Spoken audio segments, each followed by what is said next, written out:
Uh, Good morning, all. Today's presentation is about regarding the techniques to improve coverage and capacity of cellular system. What are the techniques that are used to improve the coverage as well as capacity of cellular system? Actually, there are four different techniques. The first one is cell splitting, second one cell sectoring, third one repeaters, and the fourth one is microcell zone concept. So, why this coverage and capacity in cellular system is required, and how to improve the performance and efficiency of cellular system?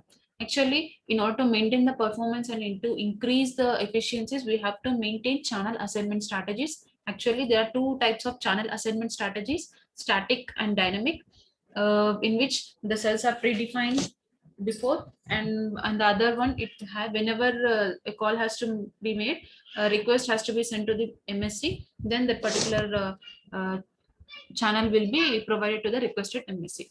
So in this way, the performance and efficiency has been achieved. But whenever the cellular service they build their networks, the network should be designed in such a way that they have to provide the coverage, uh, but 100% coverage is not possible, due to the reasons like, for transmission of the information, and for 100% coverage area we need high transmitted power.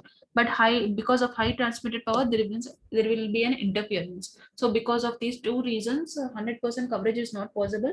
Only 90% is possible in flat areas, and 75% is possible coverage in hilly areas. So the techniques which are used to improve the coverage and capacity in cellular system, let us start with cell splitting. So cell splitting is nothing but it is a process of subdividing congested cells into smaller cells, each with its own base station. It increases the capacity of cellular system.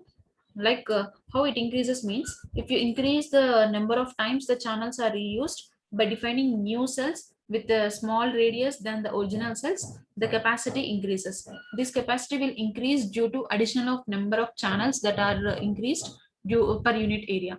So in order to cover this entire service area with the smaller cells, approximately 4 times many cells are required. So consider a circle with radius r, and the area covered by the circle is 4 times as large as area covered by circle with radius r by 2. Therefore, the increased number of cells will increase the number of channels as well as increase number of clusters, and hence capacity also increases in the coverage area. So if the network is, if it is already functioning, then it is found that the network, it needs expansion only in specific region. So in this way, cells or multiple cells, they can be split into smaller cells, and frequencies can be redistributed, that is reuse frequencies, and more number of base stations, more number of channels, more number of cells, more number of clusters. So because of this, the each cell can be split into multiple microcells with its own base stations to a smaller size. So in this way, the capacity will going to increase. And the second concept, it is cell sectoring. So here you can see the diagram. From the diagram, the sectoring is done in two ways, that is 60-degree cell sectoring and 120-degree cell sectoring. In this one, the cell splitting, it increases the number of channels per unit area by decreasing the cell radius r, but sectoring, it increases capacity without a change in cell radius r. That is, the co-channel interference in a cellular system, it is decreased by replacing a single omnidirectional antenna with several directional antennas at the base station, so that it will radiate with specific sector. So by using this differential directional antennas, a given cell will receive interference and transmit with only fraction of available co-channel cells. So this technique, which is used to decrease the co-channel interference and increase system performance using these directional antennas, is called as sectoring. The cell, it is partitioned into three 120-degree sectors, as you see in the diagram, or also six 60-degree sectors. The advantages of using the cell sectoring is, it in this one, cells are divided into wedge-shaped sectors with own set of channels. It also decreases co-channel interference with adjacent cells. The disadvantages is, it is limited to only 3 sectors or 6 sectors out of total available channels. If we have a decrease in trunking efficiency and increase in we have an increase in number of required antennas. This is a representation of 120 degree sectoring and 60 degree sectoring. Next, third one is the repeaters. Repeaters is nothing but it is used to carry the information on the coaxial cables or optical fiber links. If the transmitter, whatever the data is sending, if it is not if it is received at the receiver, then acknowledgement has to be sent on the reverse channel to the transmitter that the packet has been successfully received. If the packet has not been successfully received, the receiver has to send negative acknowledgement so that the transmitter has to transmit the data. For this one, you'll be using duplexers and antennas so that it should not affect noise. Next, the last one is microcell zone concept. In this one, zone concept has been used, which has 3 zones with one large base station, and the information can be carried using coaxial cables or microwave links. A single large base station is used to control over all these 3 zones, and these 3 zones are considered as the cells. If a handoff is occurring in one cell, then that particular cell will move the call to new base station with the strongest signal so that the call will continue without dropping. And there will be a zone selector in which zone the handoff has to be made and which is suffering from the weak signal, that will be controlled by the zone selector. And this is co-channel interference with omnidirectional cells. The co-channel interference is nothing but the interference which is occurring within co-channel cells. Here the co-channel cells means the cells which use same set of frequencies. It is called as co-channel cells, and the interference that is occurring between these co-channel cells is called as co-channel interference. Then how to decrease this co-channel interference means not by simply increasing the transmitter power, because if we simply increase the transmitting power, it will also affect the signal to noise ratio and also the interference. So how to reduce this particular co-channel interference means whatever the co-channel cells that are located, there must be a separate isolation or a minimum distance has to be maintained between these 2 co-channel cells so that that interference will not affect.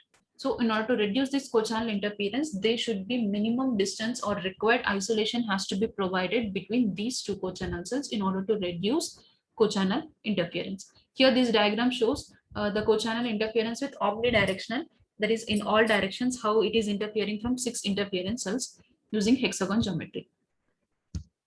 Next, with the 6 sector cells, interference from one interference cell into some alpha sector here. Here it has named some alpha, beta, gamma, and all these names now to indicate which cell is going to affect. Here alpha is affecting from the interference.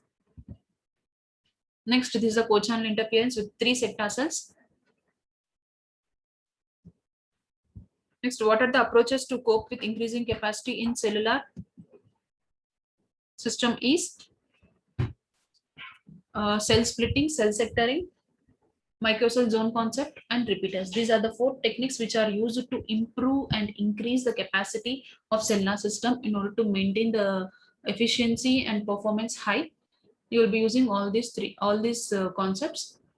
And also trunking and grade of service theory is also important. Trunking means it allows from a pool of available channels, the user can share the channel from the pool, and after completion of his call, he has to return back the channel to the pool so that other user who is required can take that channel, can access that particular channel. So grade of service is nothing but accessing a channel during the busiest hour. The measure, it is called as grade of service. And actually there are 2 types of trunking theories: blocked calls cleared and blocked call delayed. So blocked calls cleared means whoever the user requests a channel, first come first serve. If there is a channel available, the channel is given immediate access to that particular user. Otherwise the call will be blocked, the user has to wait some time and again he has to access the channel if it is free. The second one is blocked calls delayed. In this concept, no queuing is there. That is, if a user requests a channel, if it is available, then he will give an access. If the channel is not available, he has to wait until the channel becomes free. Then here comes the condition why, till what time the user has to wait, means here it depends upon the traffic and also handoff conditions. So in order to avoid this one, you'll be using conditional probability, and has taken example of t seconds. If the user, if he exceeds more than t seconds, then using the conditional probability, he has to access that particular channel. Using this Erlang scientist, he has given formula Erlang B and Erlang A formula. Using Poisson's distributions, the user will be given access to that particular channel, but blocked calls cleared and blocked calls delayed. So this is a concept of trunking and read of service. In this way, you can improve the coverage and capacity of Cella system. Thank you.